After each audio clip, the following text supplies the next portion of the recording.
El fin del muro persa. Los ayatolás cercados.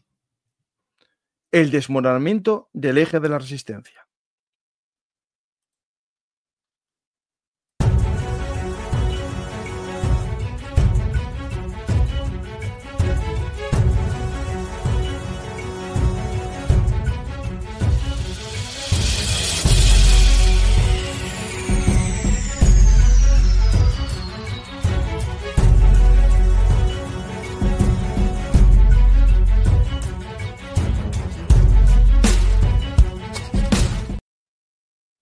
Durante décadas, Irán construyó una red de aliados y milicias a lo largo del mundo chií, desde el Líbano hasta el Yemen, pasando por Irak y Siria. A esta estructura se le conoció como el cinturón chií, el eje de la resistencia o el muro de contención frente a Israel y a Occidente. Pero hoy esa red está siendo golpeada como nunca antes. Bombardeos en Siria, ataques a milicias en Irak, presión internacional sobre hutíes, sanciones y aislamiento. ¿Está el régimen de los ayatolás perdiendo su escudo regional? ¿Se rompe el eje de la resistencia? En este programa especial, junto a Mariano de Miguel, analizamos las causas, los actores y consecuencias del posible colapso de la estrategia iraní creada por las milicias al-Quds desde hace décadas. Comenzamos el programa con nuestro amigo Mariano. Hola Mariano, ¿qué tal? Hola Paco, muy buenas tardes, encantado de estar con vosotros y con la noticia que me pilla un poco de súbito, creo que a todos. A ver, no deja de ser interesante, a la par que preocupante lo que está sucediendo. Estamos hablando de algo que lleva en boga 22 años. Este eje de la resistencia, o media luna chií, como muy bien has indicado, se inicia con la unión entre, dos actores estatales, uno persa y musulmán y otro árabe nominalmente musulmán, que son Irán y Siria, y un actor no estatal, pero que no deja de ser un proxy de la política exterior de Khomeini desde el año 85, ¿no? Como es el Hezbollah. A ello se une posteriormente Irak con las milicias, por ejemplo, la Brigada Badr, etcétera, o el Kataib Hezbollah iraquí. Todo ello debido a la mala estrategia militar de Estados Unidos, que pensaba que liquidando a Saddam Hussein iba a hacer un escudo contra Irán, y fue justamente lo contrario, ¿no? Fue una especie de Vietnam 2.0, salvando las distancias. Es triste pensar en ello, pero es una realidad que vivimos pues hasta que el año pasado, con esa especie de ofensiva relámpago, primero Israel eliminando a los líderes de Hezbollah y de Hamas, más luego pues la caída del régimen de Bashar al-Assad en Siria el 8 de diciembre de 2024, pues ha dejado más que nunca pues aislado al régimen teocrático de las ayatolás. Otra cosa es que aumente la represión interna o que ahora pues se violente mucho más como escudo de contención frente a Estados Unidos. Nadie sabe qué puede pasar y asimismo plantear todo este escenario es cuanto menos complejo, eso como mínimo.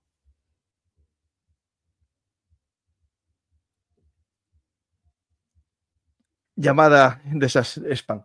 Pues importante, vamos a tratar un tema que es muy, muy importante porque puede pasar algo dentro de poco. Yo no quiero ser alarmista, no soy una persona sensacionalista, lo sabéis, pero esto está demasiado caliente para no ser algo muy posible de que llegue a haber un estallido bélico en poco.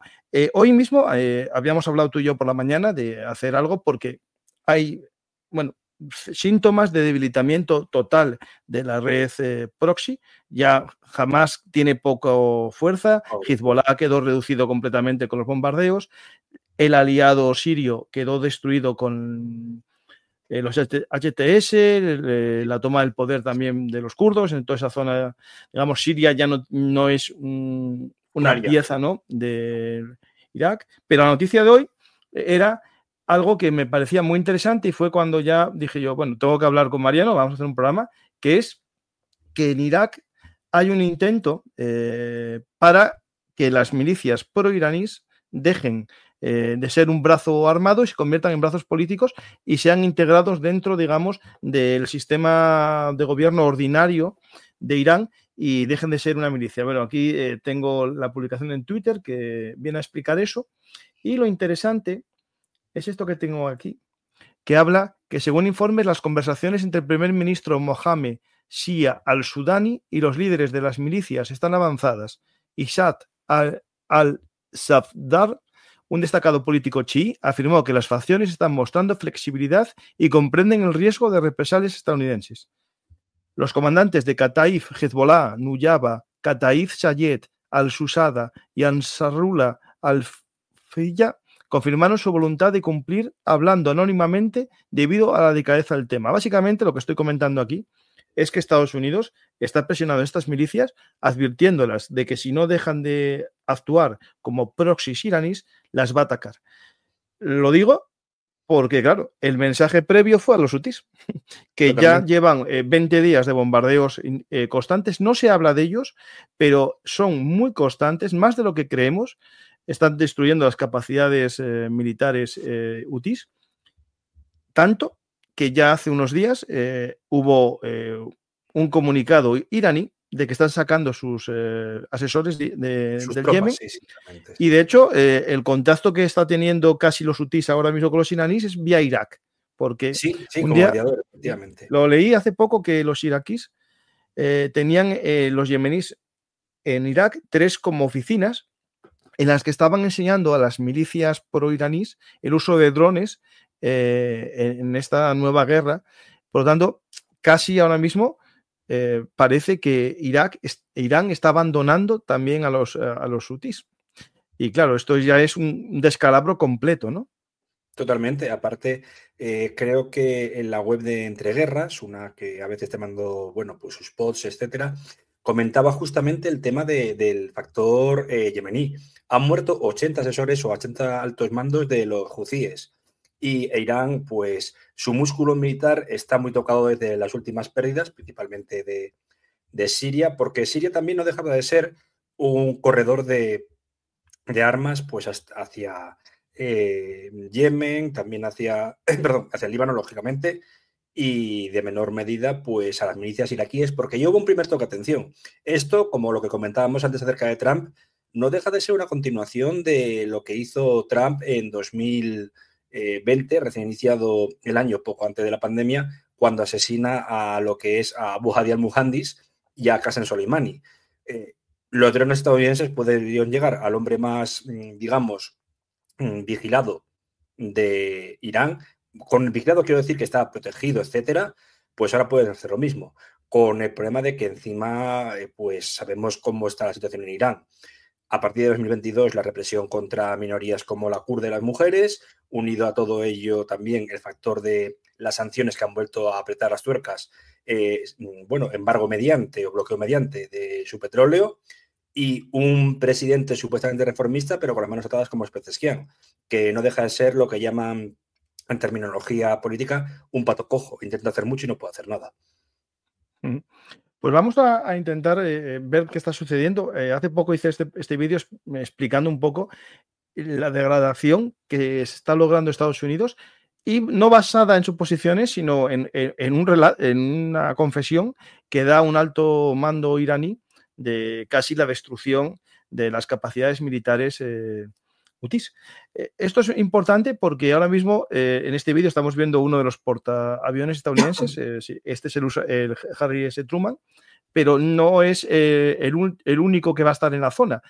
Tengo recién publicado en Twitter algo que es inquietante y se va sumando a las capacidades que Estados Unidos está desplazando a la zona, que es la llegada de otro nuevo portaaviones al Índico. ¿No? Sí, este es el Carl Vinson, que está siendo pillado, esta es una imagen satelital, el rumbo hacia el Índico para acercarse a la zona del Golfo, a la zona del Mar Rojo, para supuestamente cerrar el cinturón contra Irán. No significa que vayan a atacarlos, pero sí que está poniendo bazas, ¿no? O cartas en la negociación que ya sabéis todos que el 5 de marzo Donald Trump escribió una carta a los ayatolá diciéndole que dejen el plan nuclear. No hubo una respuesta directa, sino lo que hace Irán es, a través de un intermediario, normalmente es la embajada suiza en Irán, sí, hacen de intermediación, y de hecho cada poco están hablando de una negociación por intermediarios. Irán no quiere negociar con Estados Unidos, y Estados Unidos directamente parece que tampoco quiere negociar con Irán, y lo hacen mediante Qatar, Suiza, y hoy mismo hay una noticia de que se ofrece Rusia a interceder. Pero claro, ¿por qué Rusia le interesa? Porque hoy mismo hay noticia de que Irán acaba de entregar 500 misiles de medio alcance a Rusia. Digo, y alguien dirá, ¿pero por qué los entrega? Porque no le valen para nada. Son misiles de 300 kilómetros que no le valen ni para atacar a Israel, ni para atacar a bases estadounidenses, ni para atacar tampoco a Diego García, que está a unos 4.000 kilómetros, ¿no? Es decir, la situación se está complicando mucho, Mariano. Hablaremos después de cada uno de los pros, que es lo que tú conoces muy bien. Pero hay otra noticia que a mí es la que más me inquieta. Sabes que Francia lleva, no sé si lo vistes, lleva ya unas semanas diciendo a su población que marche de Irán, ¿no? Y hoy hay esta noticia. El Charles de Gaulle se estaba desplazado en el Índico en unas maniobras que se llaman el Clemenceau 25 y hoy acaba de dejar el puerto de Djibouti dirigiéndose hacia el canal de Suez para salir de la zona. Por lo tanto, se está... No sé si esto estaba en el calendario previsto, pero todo el mundo está hablando de un repliegue del Charles de Gaulle y de su grupo de combate también de la zona.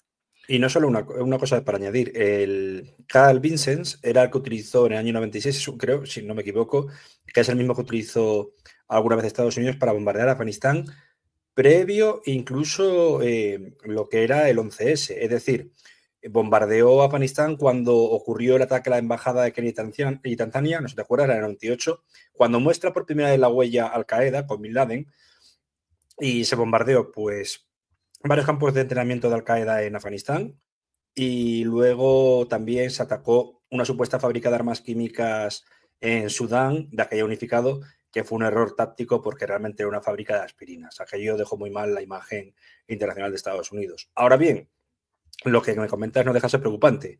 Por una parte, salida del cuerpo diplomático de extranjeros de Irán, de Francia. Y luego ya, pues, lo que hemos hablado de también el Charles de Gaulle dejando lo que es la zona. Eso supongo que marca un antes y un después de todo lo que puede ocurrir. La verdad que es muy llamativo. Aparte, no podemos olvidar, como dicen en el chat, la llegada de 622 aviones de bombardeo invisible, que son los únicos capaces de llevar la GBU-57, que es la que tiene una penetración de más de 60, bueno, depende si es hormigón armado, casi unos 20 metros, pero si es tierra, casi 50 de profundidad y pesa 13 toneladas para que... Podemos decir que es el que va dirigido al corazón del programa nuclear y las bases de misiles iraníes. Podemos decir que está creado para ellos casi, para ellos y para coreanos. Sí, y lo que comentabas también acerca de los misiles que entregó Irán a Rusia. Claro, para alcanzar Tel Aviv, para atacar Diego García, no. Para utilizarlo como arma táctica los rusos, para bombardear desde el Donbass ocupado a zonas limítrofes de lo que es la Ucrania todavía liberada, pues es básicamente perfecto. Sí. Pues hablando de eso, tengo este vídeo que os invito a ver del B2, el Liberator y la GBU. A mí me parece, no sé si los van digamos, a usar, pero no, Estados Unidos no despliega 6 B2 Liberator en Diego García para atacar a los hutis. No, esto está un aviso para que Irán negocie, para que Irán entre, digamos, a negociar, quedar sin programa nuclear. Y si no, pues estos eliminarán el programa nuclear iraní. Yo no tengo dudas que esto están para eso. Es decir, no, está muy claro que es para esa motivación, ¿no? Unido a todo ello, pues, bueno, realmente lo que ocurre es que desde siempre, para la administración Trump, la primera de 2017-2021 y la actual, el enemigo no es tanto un país árabe respondón como puede ser Yemen, muy pequeño y que está viviendo su propia intraguerra civil. Tampoco lo es Siria con la situación que tiene, ahora más debilitado aún desde que, bueno, están intentando crear un nuevo tanto gobierno como directamente un nuevo ejército, sin saber si puede utilizar los milicianos de HTS por un lado, los kurdos y a antiguos militares de la época Assad bajo un mismo paraguas, cosa que veo muy complicada. Amén de que ello últimamente ha hecho el antiguo Abu Mohamed Al-Yulani unos gestos muy parecidos a lo que una turquificación, me explico. Ha abolido la figura del primer ministro, va a alcanzar todo lo que eso para acaparar todo el poder y claro, eso lleva a un coste político. Y por último, pues otros países como son Irak sigue viviendo una situación bastante compleja, Líbano no digo nada ya por la crisis política y económica, todo apunta a que quiere atacar a Irán. Y es una cosa que realmente a mí pues me asusta un poco, ¿no? Como bien has indicado, Paco. Básicamente por el factor de, uno, estamos hablando de un país, me refiero a Irán, que puede tener capacidad nuclear. Y dos, en el sentido de que todo lo que ocurra puede tener un efecto derrame como tuvo la guerra de Irak. No creo que queramos volver a los peores momentos de 2003, 2004, 2005. El problema que se nos puede avecinar, yo podemos enumerar un poco lo que está sucediendo, ¿no? Bueno, Trump tiene un apoyo claro a Israel, eso está claro, especialmente más que a Israel, a Netanyahu, es casi una Totalmente. relación personal. Y hoy mismo Netanyahu acaba de llegar a Washington. Sí, ya después tras el viaje a Hungría.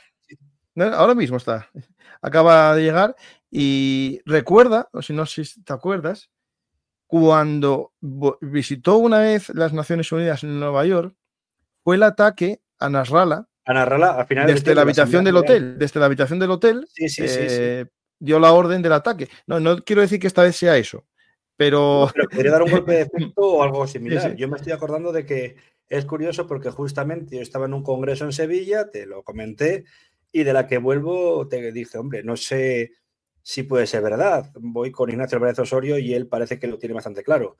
Pero me acaba de mandar un mensaje de estrategias y me ha dicho que han matado a Nasrallah. Claro, te quedas, hostia. Y encima, cuando estaba justamente Netanyahu, se encontraba en la Asamblea de Naciones Unidas, que es anual. Salió 5 minutos, que yo supuse que era pues para analizar algún órdago. Órdago no.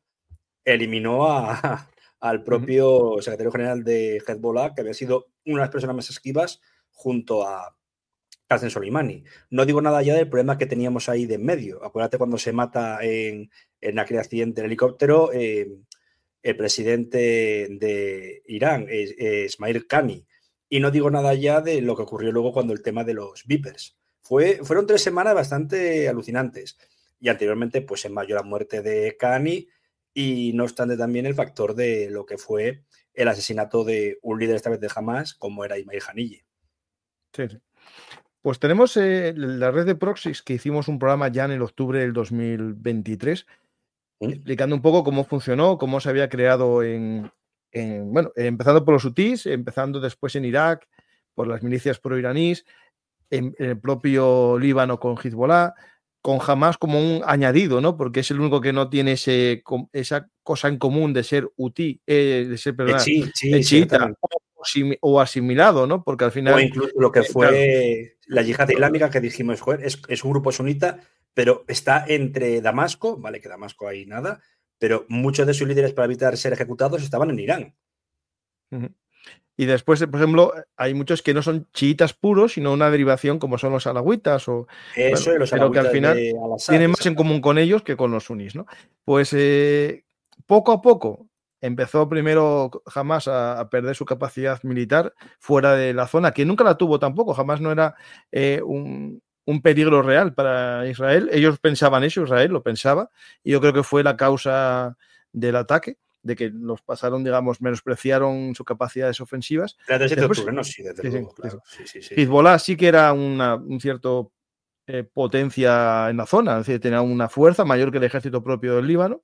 Sí, y era una élite regional, era un actor no estatal, perdón. Sí. Y yo creo que su capacidad de ataque está totalmente reducida con... Mermada, muy mermada. Digamos, y ahora más, porque la posibilidad de que le lleguen suministros a través de Siria es cero, o sea, no hay. Sí.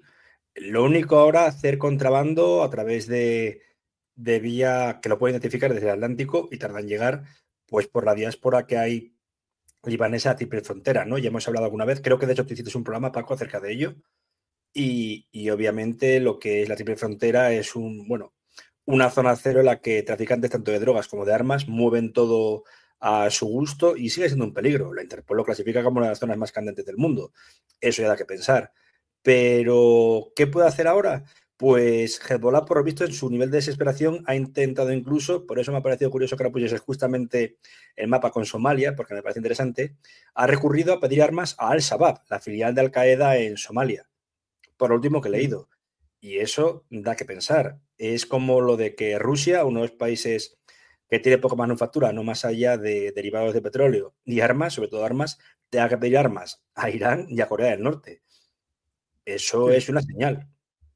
No, es una señal de que una guerra a largo plazo nadie está preparado para ella. No, para Pues nada. tenemos de los hutíes, que yo creo que es lo que podemos prestar más atención porque era casi lo que le quedaba de una fuerza, digamos, De unida, choque. capacitada y con cierta capacidad de poner en peligro rutas comerciales, que lo sigue haciendo, porque con que haya un tío con una lancha ya tienes Sí, la sí, posibilidad de sí. destruir un mercante o lanzar un dron, pero es verdad que está bajando la intensidad de los ataques hutíes. Hubo uno hoy, se lanzó uno contra Israel, pero claro, comparado con los ataques que hacían Hezbollah de cientos de cohetes que O Irán ataquen con los drones. un misil, sea sónico o sea un dron, no es un gran peligro. Pero hay otra noticia que, Mariano, a mí me vuelve a hacer picar la oreja, no sé, Sí, sí. me da mucho miedo. Es esta que acabo de publicar ayer también, que es la llegada de otras 2 baterías THAAD, que es un sistema de mayor capacidad que Sí, tiene sí, sí. Estados Unidos. Es un misil de defensa antiaérea que sale a la estratosfera y destruye un misil balístico. Estados Unidos, si no recuerdo mal, tiene 7 y hay 3 en Israel. Sí, sí, que es tipo Había lo uno de... cuando empezó todos los ataques iraníes, la segunda tanda de ataques, y Y otros ahora tres deben llegaron de 2. estar en Corea, la zona desmilitarizada. Más o menos, mitad.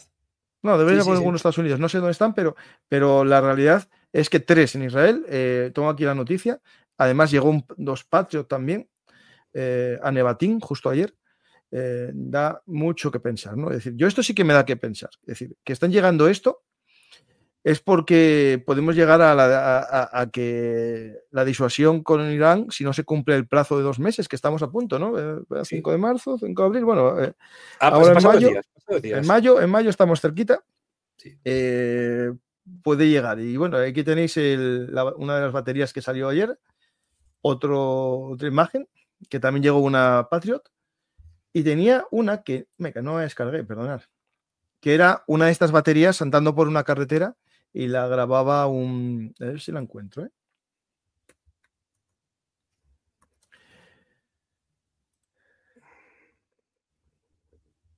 Era por una carretera, bueno, por una carretera de Israel, en un coche grabándola.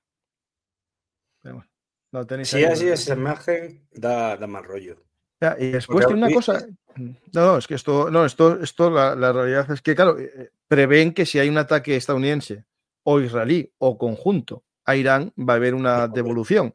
Es verdad que los misiles iraníes no tuvieron grandes éxitos en ataques anteriores, pero claro, esta vez puede ser masivo, más todavía, el último canto, ¿no?, del cisne.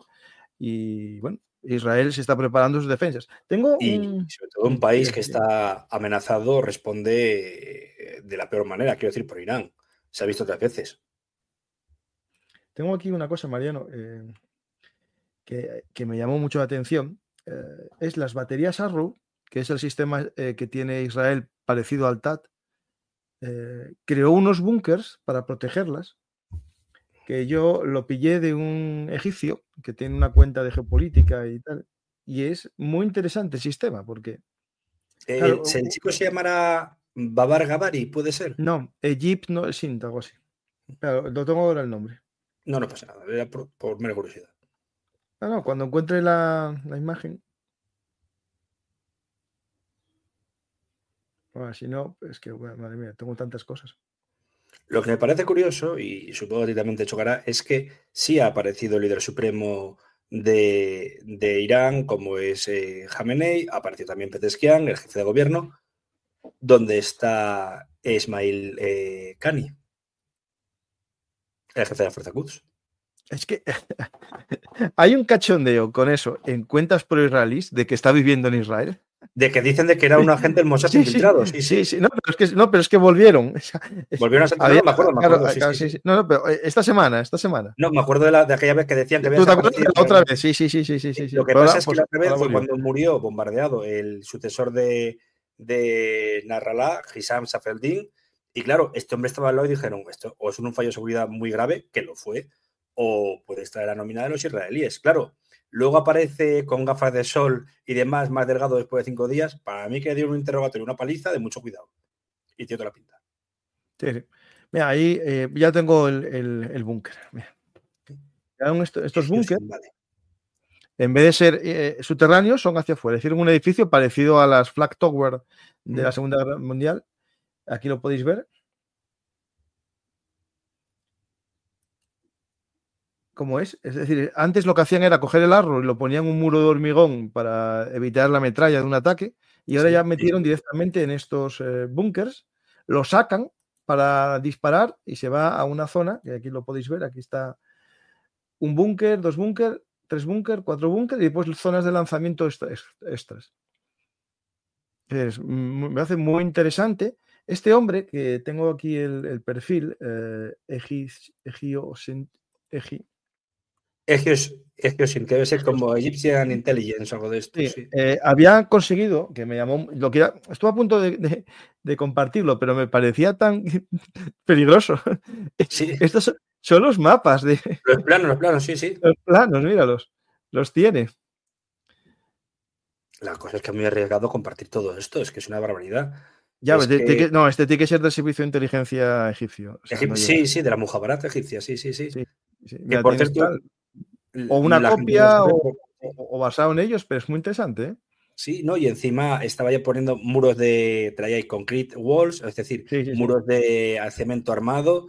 Es una Sí, fortaleza. y pone hasta el sistema, digamos, la profundidad del hormigón, el espesor Y y de todo. turnos, exactamente. Esto, a ver, esto es un plano hecho por un delineante bastante experto, ¿eh? Sí. Sí. Y aquí está eso. Bueno. Pues la verdad que esto es lo que me preocupa a mí, la llegada de los TAT, que es el que está pensado para destruir los misiles hipersónicos iraníes, que tiene pocos, pero los tiene. Y esto... También es que quería preguntarte qué opinas de la capacidad supuestamente de Irán. Lo hemos visto, ¿eh? Tiene esos misiles y los drones, pero acordémonos también de las risas que nos echamos con el ordenador cuántico, que era una placa de... Sí. ¿Cuánto hay de verdad? A ver, de verdad va a haber mucho, pero ¿cuánto es también mucho charlatanería para disuadirse? Porque va a ser necesario. Va a necesitar una propaganda probélica para asustar tan potente que quizá haga que Estados Unidos deje pues, la zona bloqueada. Yo lo que me planteo es si puede haber un bloqueo naval a buques iraníes que lleven todo tipo de petróleo para apretar el cinturón. En Estados Unidos no hace mucho, acuérdate, cuando gobernó Trump, embargó barcos. Exactamente. Y los Que alguno de ellos fue recuperado hace poco por los propios iraníes, diciendo que era suyo y que se lo habían quitado los estadounidenses. Y estas semanas pasadas hubo también un barco de Emiratos que lo captaron lo cogieron los iraníes porque decían que era suyo también, ¿no? Bueno, los únicos que encima van a salir también perdiendo son los cataríes, porque a pesar de que se levantó el embargo aquel que hubo a partir de 2017 por supuesta connivencia con Irán para dejar de pasar gas licuado, Qatar se mueve a dos bandas. Qatar se mueve en el ámbito de los vecinos árabes, lógicamente, más aún de la monarquía petrolera que le agarró los machos, con perdón, como ese hermano mayor, Arabia Saudí, pero no quiere dejar de tener relaciones con Irán porque le viene muy bien. Qatar es un hub muy importante para la salida del gas licuado, que es uno de los mayores, de los nuevos oros negros, ¿no? Por así decirlo. Deja de serlo el petróleo y el gas licuado es el que coge, digamos, el testigo. Y se lo explicaba hoy a unos chavalitos en clase. Me decían, pero Qatar, y dije, bueno, pues Qatar le pasa un poco como a España. Tiene, con perdón, un grano en el culo, que es que no tenemos petróleo y demás, pero podemos procesarlo en plazas de refinamiento muy baratas y ser un hub, pues en el caso de España, entrada de África a Europa y viceversa, en el caso de Qatar, a todo el Golfo Arábigo o Golfo Pérsico. Ante ello, si pierde otro aliado así, en este caso económico, Irán hacia quién mirará. A países árabes no puede mirarlos, por mucho que haya firmado una supuesta paz con Arabia Saudí y China mediante. ¿Tendrá que mirar a China? Ya, pero si China empieza a hacer el hard power económico dentro de Irán, imagínatelo. Es un mercado de 80 millones de personas. A lo mejor de repente China conquista no mano militar, sino mano económica a Irán y lo tiene de proxy frente a la posible escalada económica de aranceles de Trump o que Pakistán se meta en el mundo de Trump. En cuanto a términos económicos, me refiero. La guerra arancelaria, madre mía. Por eso acaba de poner el 105% a los chinos. ¿Trump? Hostia. No, sí, claro, tenían, a ver si me acuerdo, espera, Paco, recuérdalo, ¿cómo era? El desglose, quizá. No, es que tenía, los que ya tenía previos, le metió un 34. Sí. Como los chinos respondieron con un 34, hoy acaba de meterles un 50. Y suma 104, claro. Suma 104. Pero claro, el problema es que los iPhones están hechos en China. Y claro, es decir, el golpe que está pegando a la propia economía estadounidense es grandísima. Yo estoy viendo sus publicaciones en Twitter e intenta justificarse lo justificable, pero claro, esto puede llevar a una tensión muy grande. ¿Por qué? ¿Y a recesión? Porque claro, el petróleo, eso ya a nivel mundial eso va a ser gordísima. Pero es que el problema que tenemos aquí, como ya publiqué en este Twitter, en este post, el hecho que ya el 31 de marzo, cuando tomaron esos dos barcos, el Star 1 y el Vintage, lo toman porque supuestamente están haciendo contrabando de petróleo, pero lo importante es que a mí me recuerda a la guerra de los petroleros. Los Tanker Wars. Claro, en la guerra de Irán-Irak hubo unos ataques a los petroleros iraquíes que llevaban petróleo, Irán los fue atacando, Estados Unidos llegó a hacer convoys de protección. Pero ahora, claro, si Estados Unidos ataca, los propios barcos estadounidenses van a someterse a fuego también. Bueno, a ver, fuego de guerrilla naval, ¿no? Es decir, Irán tiene una flota de lanchas, tiene una flota de barcas rápidas que pueden hacer daño a estos barcos. No se va a meter una flota de portaaviones en el Golfo Pérsico. No, ni la Fuerza Aérea. No, porque aparte no es inteligente. Estados Unidos va a atacar desde lejos, ¿no? Pero va a tener que proteger los petroleros. Y si no se protege, el problema que vamos a tener durante un tiempo es que va a haber un problema muy gordo a nivel mundial de petróleo. Hoy mismo se produce una cosa que Trump ya quería, que era bajar el precio del petróleo. Hoy estaba a menos de 60 por la mañana, no sé cuánto estaba. Me acaba de mandar un mensaje que ha actualizado Juan Carlos y también volvió a pegar otro pelotazo, Sí. Yo creo que el petróleo está bajando. No sé ahora cómo está, pero por la mañana estaba bajando. A ver ahora el precio, espera, voy a mirarlo. Creo que era 39 ahora, o 40 de dólares el barril, nada. No, tampoco. Déjame mirar un momento, por favor, que me mandó. Espera, déjame, no puede ser tampoco. No, 64. El Brent. Perdón, 64. Leí 34 de aranceles, claro, sí, 64, sí. Disculpa, que era... Pero y llegó a menos de 60 ayer. Pero el tema es que esto hace que la economía, por ejemplo, estadounidense del fracking esté en peligro, aunque es verdad que no es un país que viva mucho de las exportaciones de petróleo, pero le va a afectar mucho a Rusia. Es decir, claro, Rusia en el fondo va a decir, bueno, pues que venga algo en el Golfo no me viene mal, porque va a subir el precio.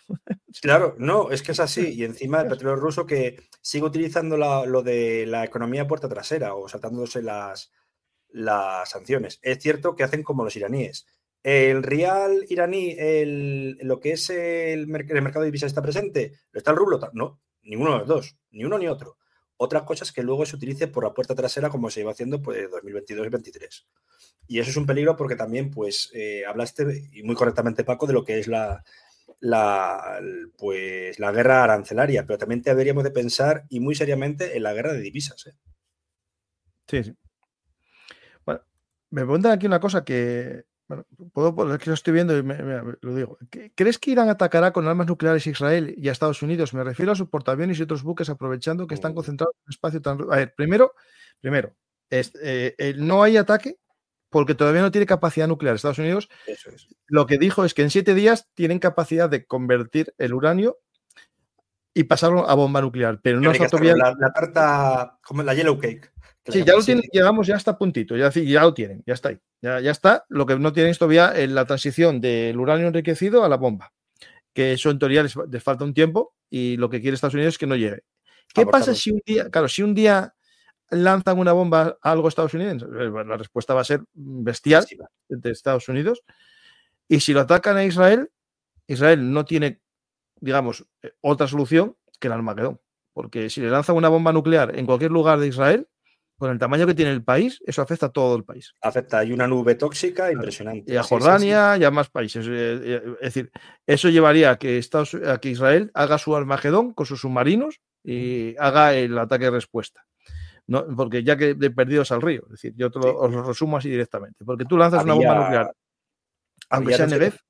Sí, el Negev justamente, lo Negev, que era Dimona y demás. Claro, sí. lanzas a Dimona, que está el proyecto nuclear ahí, ¿no? La central nuclear.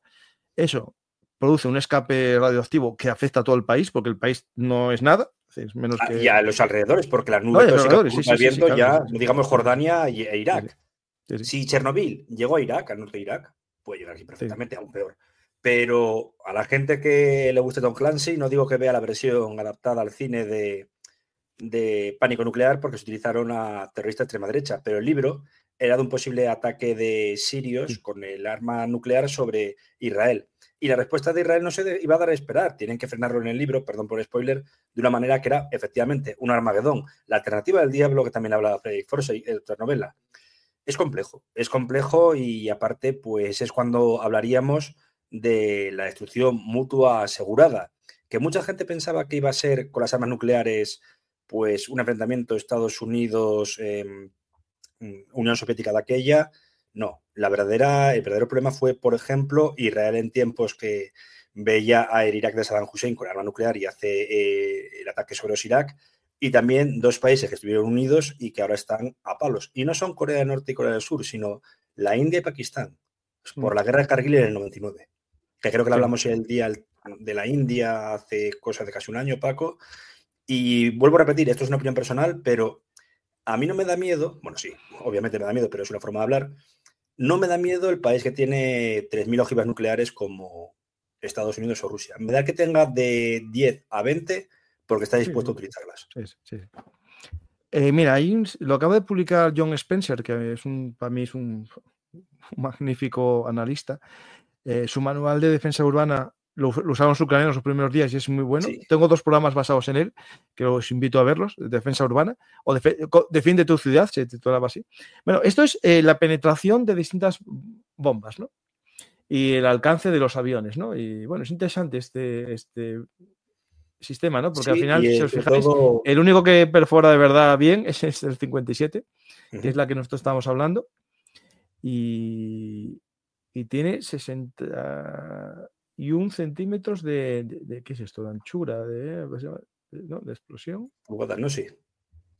No, vale, llega a 40 metros más o menos, sí. Sí, es tipo la Moab, la madre de todas las bombas, ¿no? La que utilizó en Afganistán. Pero la Moab no tiene esa capacidad, penetraba igual, ¿no? Pero no era hicieron, nuclear, por ejemplo, claro, justo, sí. Lo que hicieron los israelíes fue lanzar bombas penetradoras de pequeño, digamos, de esta profundidad de 3 metros o 4, pero lanzaron 30 o 40 haciendo una especie de perforación en continuo. Para matar a Nasrallah, como no tenían una MOA, lo que hicieron fue lanzar muchas pequeñitas, muchas veces, constantemente, para ir profundizando unas con otras, ¿no? Y colapsó el edificio, claro, efectivamente. Sí. Colapsó, hizo 40 metros de boquete. Claro, sí, no, sí, de hecho, curiosamente, el cadáver de Nasrallah no estaba destrozado, lo que le mata es un golpe en la cabeza. No, el tema que a ver, esto que añadir, es decir, cuando estas bombas estallan, producen una onda expansiva que se expande por la Tierra y genera como una especie de onda sísmica. Sí, de mini terremotos, sí. Claro, que va a matar, incluso si esto no da en el túnel, va a hacer que el túnel colapse.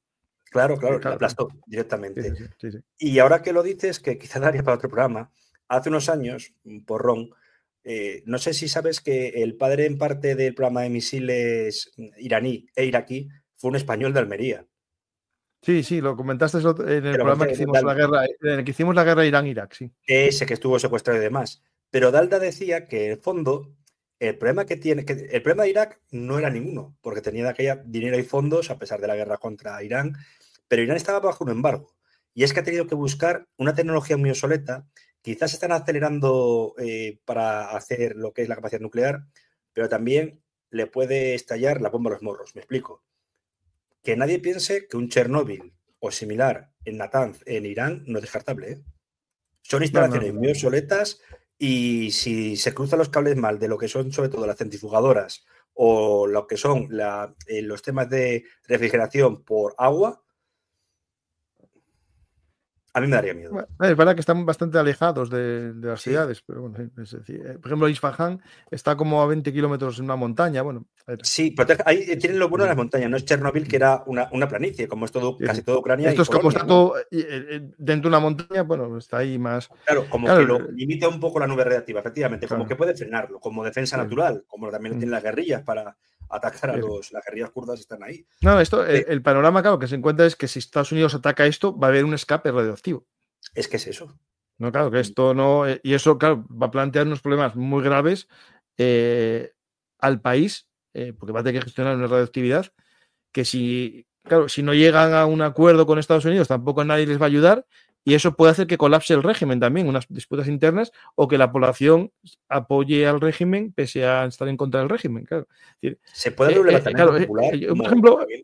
mira, te voy a contar, planteé a la IA, a mi Bellum IA, que la tengo una hecha para mí, el escenario de un ataque, ¿no? Y me estableció cómo iban a ser las oleadas de ataques, el conjunto.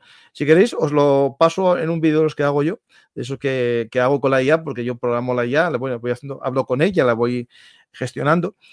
Y me hacía una cosa que después yo le corregí y le fui dando cosas. Bueno, era un ataque masivo por parte de Estados Unidos, primero con los B2, después acompañaban con F-35, pero a su vez Israel, por la zona de Siria, que está despejado, entraba y atacaba defensas antiaéreas y las bocas de los lanzadores de misiles, ¿no? Es decir, los túneles. Bueno, al final, el dilema era que, claro, que Irán respondía y lo que hacía era decidir hacer el arma nuclear con lo que le quedaba. Pues. Porque eso puede pasar. Sí, sí. Claro, es decir, si tú no destruyes la capacidad completamente, el otro va a tomar el arma nuclear lo antes posible para que ya no le vuelvan a atacar. Mira, algo similar hice hace tiempo y sin usar IA. Pues no quiero decir que yo sea un genio ni mucho menos. Cuando estaba ya en la fase final de la tesis, pues 2022, antes de leerla, hubo como siempre, pues siempre enero, febrero de los últimos 5 o 10 años han sido calentitos. En Oriente Medio, Ucrania, hasta la invasión, después luego un más y un largo etcétera. Pero estaba buscando y claro, Irán ya se veía bastante presionado por Estados Unidos a pesar del cambio de administración, seguía habiendo problemas, no se respondía a lo de Soleimani y lo que hice fue coger un manual de todo buen yihadista, como es uno que se llama Yihad Chechena.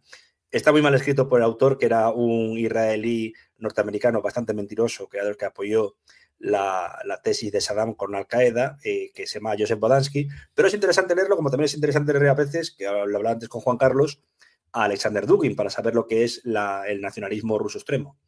Cogí un poco y lo que me llega a plantear era que ante la incapacidad de Irán de desarrollar arma nuclear, se puede utilizar a un Sajid, a un mártir, llevando él mismo el arma nuclear.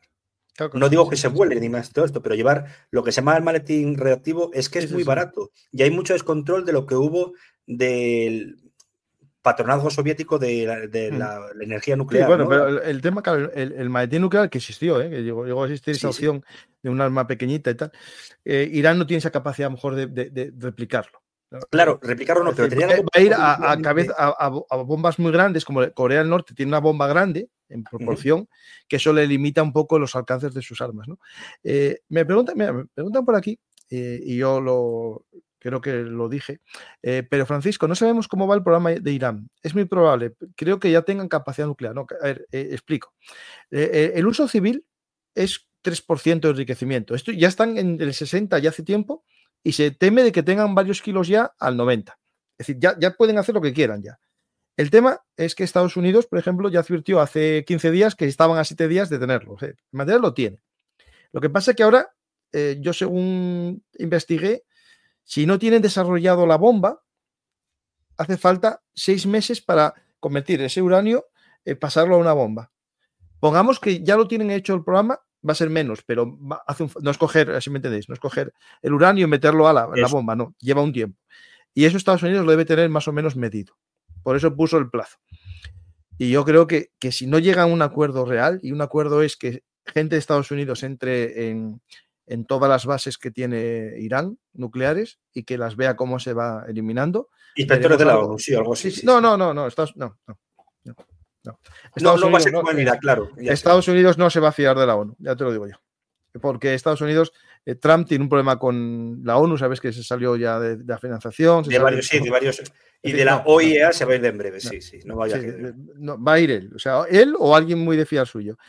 Voy a poner ahora una cosa. Si me permites una cosa, Paco, decirle a Antonio Cerpa, muy interesante lo que pone, pero que si le interesa mirar algún ensayo acerca de ello, hay uno sobre el padre, está en inglés, coste, el padre de la bomba atómica pakistaní, Abdul Qadir Khan, que por cierto murió coronavirus hace 5 años, y se demostraba que había vendido los planos del tipo de enriquecimiento a Irán. Otra cosa, como bien has indicado, Paco, y perdona te cortase, es el tema de el tiempo. Y los tiempos efectivamente deben andar medidos, pero no es inmediato.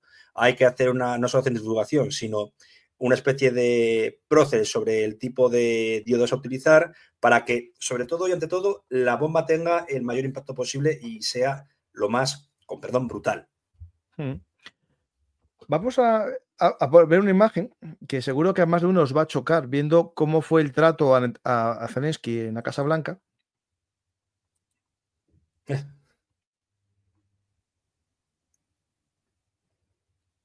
Aquí lo trata como un huésped, ¿verdad? O sea, le deja sentarse, le coloca. Sí. Lo que no sé exactamente qué está firmando aquí, porque voy a investigarlo ahora mismo, pero... Pues a lo mejor es el libro de invitados en la Casa Blanca, ¿eh? Sí, puede ser, no sé, sí, pero bueno, no sé.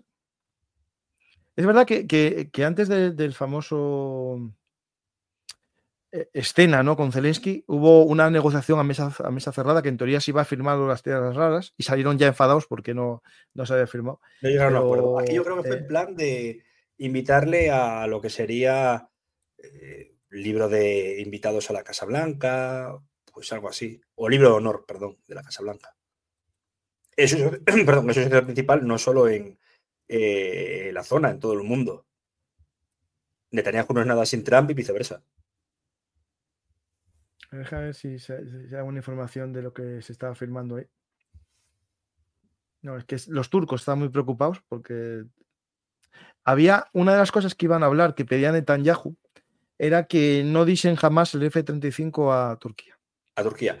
Es que Turquía se sigue diciendo lo de que está en plan Erdogan, y no me extrañaría, de taquilla, ocultación. Está ocultando sus verdaderos, digamos, o verdaderas intenciones. Yo creo que lo primero que quiere hacer Erdogan, si tiene ese tipo de aviones, es bombardear la zona de los kurdos en Siria. Bueno, eso no te dudas ninguna. Sí. Pues si quieres, Mariano, más o menos dimos nuestra explicación. ¿Pasamos a ver las preguntas de la gente? Sí, cómo no. Sí, vamos a ver. Están en el cajetín en YouTube, acordaros. Y hay una encuesta que puse. La voy a cerrar a ver qué resultado tiene. La pregunta era si creéis que va a haber un ataque, si de Trump atacará a Irán. Sí, un 61%, no un 38%. Votaron 400 personas. Entiendo que el sí es como yo pienso en el caso de que Irán no ceda a lo que le pide Trump. Sí, decir, y ojo, que puede ser cualquier tipo de ataque, un ataque quirúrgico para eliminar lo que son... No tiene por qué ser para eliminar el régimen. Dudo mucho y menos... No, el objetivo es el programa nuclear. Eso exactamente, bombardear y demás. Démonos cuenta que también, a ver, estamos siendo un poco cortoplacistas.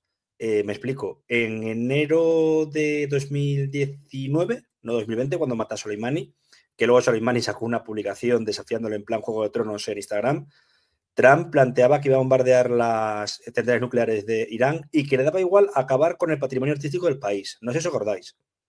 Porque una de las centrales nucleares está muy cerca de Persépolis. Sí. Y le dijo que le daba igual. Entonces, yo creo que esto es una demostración de fuerza, máxima ahora cuando tiene una supermayoría en Senado y Congreso, a pesar de la respuesta civil que está habiendo en Estados Unidos, ¿no? No se pudo evitar que Bush Jr. invadiese Irak, a pesar de la respuesta que había de la gente. No se va a poder evitar si va a haber ya si hay un plan sobre la mesa y cuenta con el beneplácito del círculo, digamos, más brutal y los halcones de Trump, se va a hacer un ataque para lo que tú me estás mostrando ahí, para acabar con el programa nuclear, que no acabar con el régimen. Sí. Bueno, hay que recordar, ¿no?, que las capacidades antiaéreas iraníes están muy mermadas. Se vio en el segundo ataque por parte de Israel, que entraron hasta la cocina destruyendo ya directamente los radares de las baterías, ¿no? Incluso un radar digamos, de cota media, que era de más de 1.000 kilómetros de alcance. Sí, sí. Y yo creo que entrar va a ser fácil. El problema es lo que venga después, ¿no?, que va a ser la respuesta con cohetes. Irán amenazó que iba a atacar a las bases estadounidenses y con una frase que es: el que rompe cristales, que no se queje si le rompen los suyos. Dijo algo así. O se corte, sí, sí. Sí, algo así. No sé si te acuerdas, hace un año, cuando todavía Biden estaba respondiendo a lo que fue el ataque en la frontera, no tanto con los kurdos, sino aquella base que hicimos un programa cuando se bombardeó Jordania, ¿te acuerdas? Con la frontera con Siria, murieron varios marines. Y la respuesta de Estados Unidos no se hizo esperar, pero también fue muy brutal la de Irán, porque no atacó, objetivos estadounidenses, atacó supuestas bases israelíes en el Kurdistán iraquí, que podía verlas, y entre otras mató a un empresario de altos ranking, kurdo, junto a toda su familia, acusándole de ser pues casi un triple agente. Entonces, la situación se puede calentar bastante en una zona ya de por sí peligrosa. Sí. Bueno, aquí en los canales pro-iraníes están hablando mucho de la posibilidad de un ataque terrestre al Yemen. Yo no lo veo, es decir, yo no veo, porque no gana nada Estados Unidos en ese ataque. Otra cosa es una operación de fuerzas especiales, comandos. Lo que pasó cuando muere la hija de este hombre, de Ben Mahdi, sí. Vamos a las preguntas, ¿vale? Estaba mirando si había una noticia nueva de lo de Netanyahu que se había firmado, que se había hablado con tal, pero no. Vale, pues tenemos Taiwán y todo, es decir, esto no para. Está todo muy caliente. No para. Y cuando la economía va mal, suele pasar cosas de estas malas, ¿eh? No, y Birmania, que incluso después del terremoto sigue teniendo una guerra civil. Bueno, sí, eso. De Birmania, tú y yo somos unos pocos que tenemos un programa en internet casi hablando de ellos. Sí. La verdad que sí. Pues vamos a preguntas. Muy bien. ¿Hay bases americanas en Israel? No, bases como tal no. Hay una base de observación, que es donde está el Ta'at, que es una base como de alerta temprana que tienen en una colina. Conjunta, ¿no? Yo creo. Sí. En el desierto del Negev. Se dice que el fracking fuente de obtención, falta una F, sí, de obtención de hidrocarburos de USA no es rentable bajo $60 y lo acabamos de alcanzar. Si atacara en Irán, ahora el precio subiría. ¿Tendrá correlación? Pues lo dije antes. Sí, correlación tiene. Sí. Siempre toda acción-reacción lleva sobre todo, a ver, es lo que ya podíamos llamar, y tampoco soy un experto, esto hay gente que sabe más que yo, lógicamente, pero es economía de guerra. Sí, es verdad. ¿Cómo se añadió la Guerra Fría? Porque en la Guerra Fría había dos enemigos diferenciados y sabíamos cuáles eran. Ahora mismo puede ser cualquiera. Ya, en una charla que di en Gijón, sí, la que no pude, ojalá pueda darla en más sitios si me invitase gente para darla. Estoy intentando moverlo aquí en Madrid, por si te puedes venir, oye. Bueno, vale, pues yo voy, encantado. Sí, a ver si puedo lograr algo, porque que no soy geostratega, pero algo sabemos. Mundo Convulso explicaba los escenarios que se nos plantean y yo, por desgracia, apostaba a la guerra comercial, que la estamos viendo, y a un escenario de guerras regionales.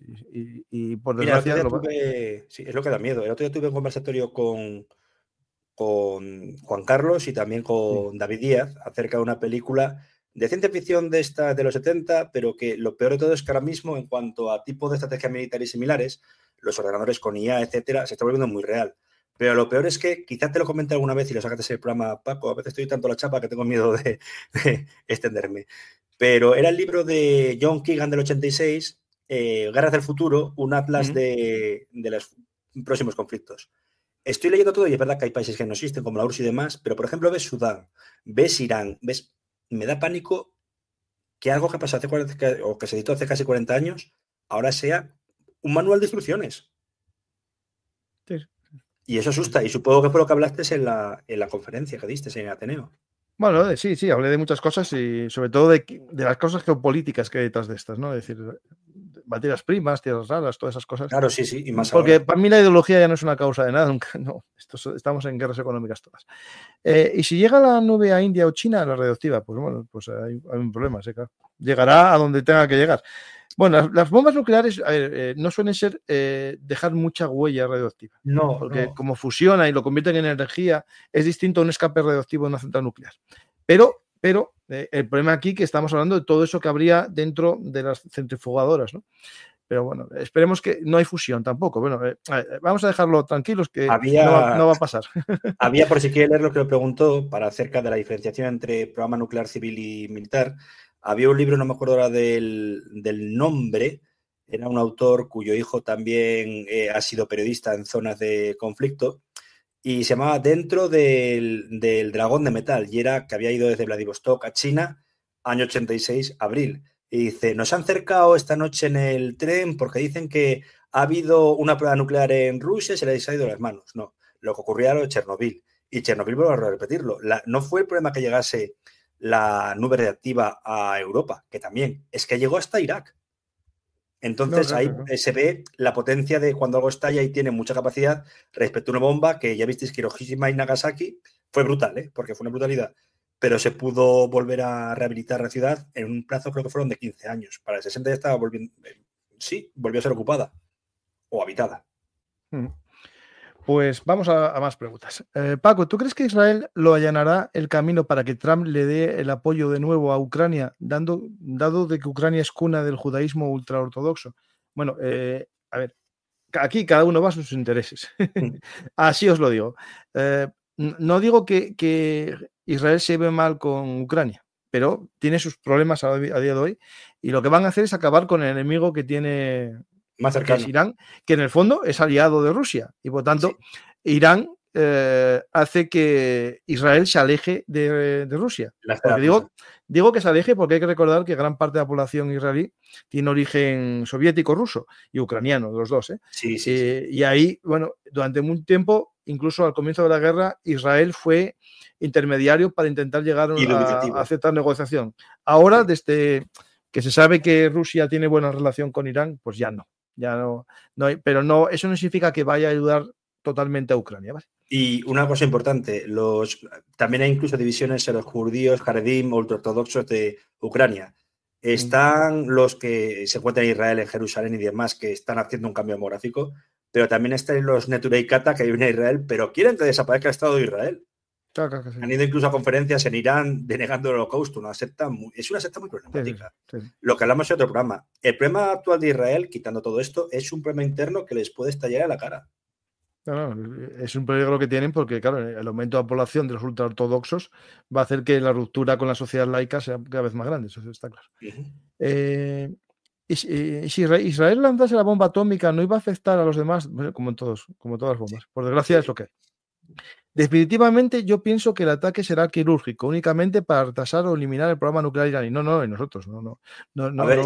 Es que, pero a ver, quirúrgico, cuando tienes 4 centrales nucleares y 2 montañas, no es quirúrgico, tiene que ser a lo grande, porque tienes que eliminar capacidades antiaéreas para que entren los bombardeos en varias fases, porque la primera con los B2 puede que no la pilles, pero después tendrán que entrar otros a limpiar zonas, es decir, no va a ir como capas de cebolla y no va a ser rápido y menos, no va a ser poco doloroso, va a ser doloroso, pero claro, van a atacar el programa nuclear, eso está claro. Pero tienen que eliminar, claro, pero tienen que eliminar también sistemas antiaéreos. A lo mejor lo bueno que Irán no tiene una fuerza aérea potente, no tiene nada, más bien. Los F-14 Tomcat no los veo yo, y los Phantom tampoco los veo yo luchando contra. Ni los 1024, 1000 MI, no. También una cosa. El único país que ha hecho ataques quirúrgicos exitosos contra centrales nucleares fue en el 81 Israel contra lo que era los Irak y en 2007 contra la Siria Bashar al-Assad, que estaba enriqueciendo uranio y mató 2 ingenieros norcoreanos. Sí. O sea, aquí, ha sido único hasta el momento. Aquí dicen, en otras palabras, dicen, en otras palabras, masacrar civiles. No. Los ataques van a ser a los sistemas que hay. ¿Qué pasa? Que por suerte estos sistemas que tiene Irán están en montañas, están lejos de cascos urbanos. No crearon esto dentro de una ciudad para ocultarse como otros bajo los edificios de los civiles. No, esto está pensado lejos de las ciudades. Eso le convierte en una debilidad porque, claro, el golpe no va a tener daños colaterales y eso va a hacer que el ataque sea, bueno, más fuerte. Y va a ser fuerte, pero solo a esos puntos, es decir, al programa nuclear. Si quisieran destruir la economía iraní, tendrían que atacar la isla, que no me acuerdo el nombre ahora mismo, que es la salida de todo el petróleo iraní. Claro, pero eso llevaría, sí. eso, llevaría una respuesta iraní atacando a los petroleros de cualquier país que pase por ahí. Y hay muchos. Y el estrecho de Hormuz, que es un peligro. Claro. Preguntan, por un lado, los submarinos iraníes si son un peligro. A ver, son un peligro en costa. Es decir, son submarinos costeros, no tienen capacidad para atacar a una distancia larga, que un portaaviones estadounidense puede atacarles, pero sería muy difícil que un submarino iraní llegue hasta ahí, ¿no? Y son obsoletos, son copias del Choejong norcoreano, de alguno de época de Yugoslavia, que le vendió armas Tito al Shah, entre ellos un par de... Con lo cual hay una ingeniería inversa, y en algunos modelos el modelo 56 chino, pero son casi semianfibios, no submarinos como tal. Pregunta, ¿cabe la posibilidad de que Rusia, a cambio de ayuda recibida contra Ucrania, haya ayudado a Irán con el arma nuclear, acelerando su construcción o proporcionando vectores de ataque? A ver, a Corea del Norte le están mejorando los vectores de ataque, eso está claro porque se sabe. Sí. Y se sabe. A Irán por ahora no, porque el propio Putin en el año 2016 fue uno de los países que vetó el programa nuclear. Otra cosa es que los rusos y los soviéticos, bueno, Rusia ya, porque ya estaba caído ya la Unión Soviética, ayudasen al programa nuclear civil. Porque hay una central nuclear iraní que utiliza material radioactivo ruso. En Natanz, sí. Lo usan, lo sacan y lo devuelven a Rusia para su procesamiento. Pero Rusia nunca estuvo a favor del programa nuclear iraní, porque en el fondo él quiere ser el único que las tiene. O sea, totalmente. Claro. De hecho había problema porque las que iban, lo que has dicho es muy correcto, Paco. El programa civil necesitó ayuda de ingenieros, pero generalmente eran ingenieras que procedían de regiones, en algunos casos musulmanas, de Rusia, Arcángels, y en otros casos también de Moscú. ¿Qué pasaba? Que muchas de ellas no querían ir con el velo en las centrales y las largaron de vuelta para la federación. Pero bueno, sí, para el caso civil desde luego ha recibido ayuda. No tengo dudas ahí. Sí. Porque es un país que encima necesita de una cantidad ingente de energía, habida cuenta que hay el embargo sobre el petróleo. Que como vuelvo a decir siempre, un país con petróleo puede tener a la par una bendición por su venta en tiempos de paz, pero en tiempos de guerra puede quedarse en agua de borrajas, el chocolate del loro, ni más ni menos. No, y de hecho estoy recordando que en la conversación telefónica entre Trump y Putin, en el escrito de Trump, diciendo el resumen de lo que se habló, había un párrafo entero diciendo que Rusia no quería que avanzase el programa nuclear iraní. ¿Qué pasa? Que al poco, claro, Rusia dice, bueno, pero no es que esté en contra, pero no estoy a favor. Es decir, así me entiendes. Un doble sentido, sí. Eso, justo. Porque para Irán le dice una cosa, pero a Estados Unidos le dice otra, ¿no? Hombre, sí, tiene que mantenerse bien con todos. Sí. Las GBU se construyen como 5 al mes, o sea que ya te meten un stock interesante Estados Unidos ya construido. Y cada B2 Liberator puede llevar 2 a la vez. O sea que... Y hay 6 que son una tercera parte, me parece, del parque de BD2 que tiene Estados Unidos. Por lo tanto, tú no despliegas eso para nada. No, está claro. Tienes que o sacar músculo incluso, aunque no vaya a atacar. No, es una baza de negociación. Exactamente. Se pone encima de la mesa las cartas y una de estas es la de agresión, no ataque. Es que no se reduce a eso. Bueno, vamos a un par de preguntas más que tengo que dejarte, que tengo a las 10 uno sobre el Annus Mirabilis en 1625 de Salvador de Bahía y otras victorias españolas. Está muy bien. En el canal de Historia. Así como van las cosas, ¿piensas que la guerra contra Irán se desatará antes de un mes? Bueno, 5 de marzo, 5 de abril, 5 de mayo.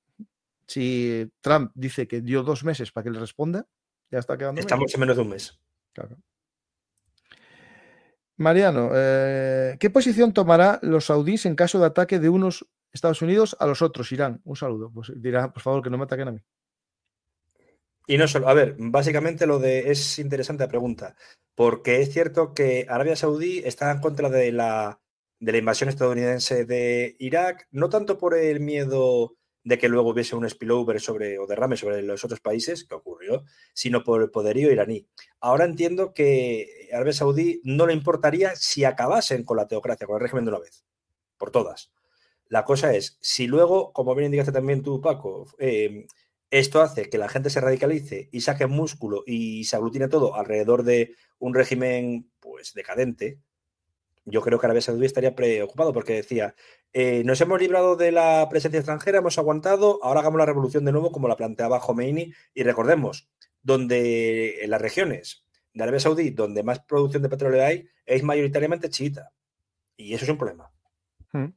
Hablan por aquí de una pequeña bomba nuclear iraní. El problema es que tú cuando abres la caja de Pandora con lo nuclear, a mí lo de pequeño o grande no se queda, no existe. Israel, si le cascan una pequeña, él va a responder con lo que tiene. Si no tiene tácticas, usará una estratégica. Es decir, porque no hay medias tintas en esto. Es decir, Israel no se va a comer un pepino táctico nuclear. No, va a responder. Hay por ahí después una teoría que dicen por aquí que si al tener las armas nucleares Irán se calmará. Bueno, eso es la teoría, en teoría que funcionaría siempre, que se decía que un país que tiene armas nucleares asume una responsabilidad y no las usa. Pero ya vimos, desde mi punto de vista, que el que tiene armas nucleares puede hacer lo que quiere porque sabe que nadie va a atacar. Es lo que está haciendo Rusia. Si Rusia no tuviese bombas nucleares, a ver si estaba atacando a Ucrania, porque sabía que la OTAN no hubiese respondido. Ahí yo quiero explicar a la gente que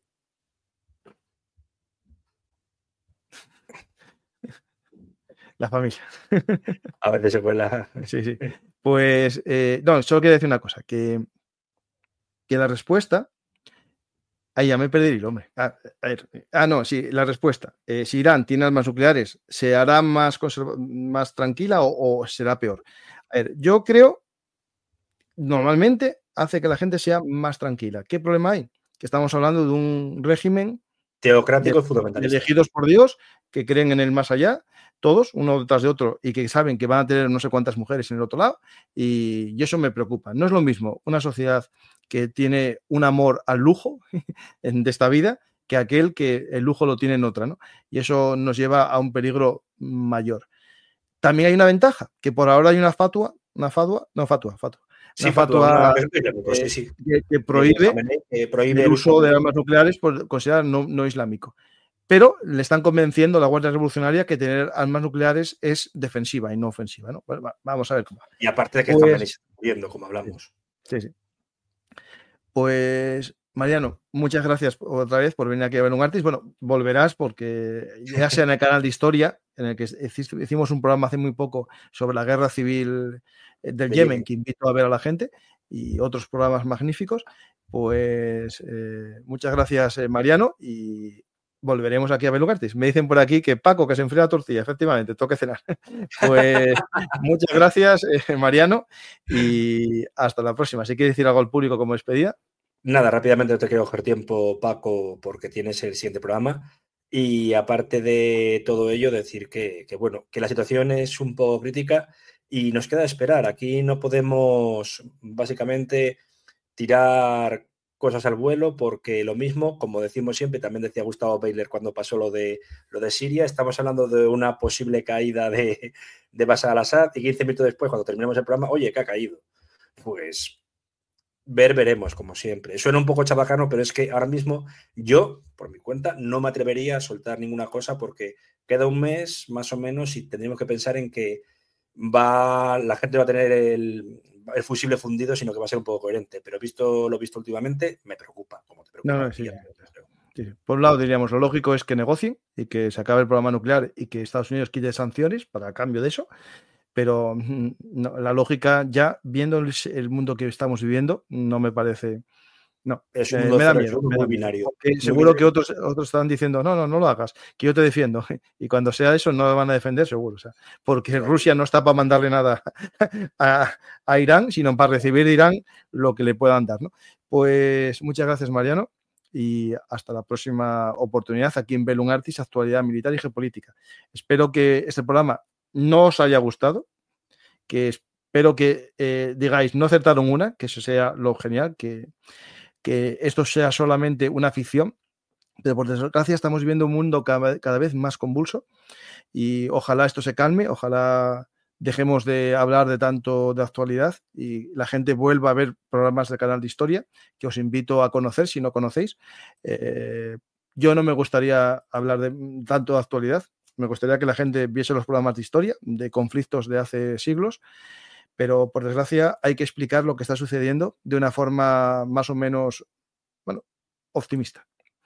Espero que os haya valido el programa y nos vemos la próxima semana aquí en Velum Artis, Actualidad Militar y Geopolítica. Digo la próxima semana por decir algo, porque seguro que tengo que hacer algún programa más estos días. Gracias y hasta la próxima.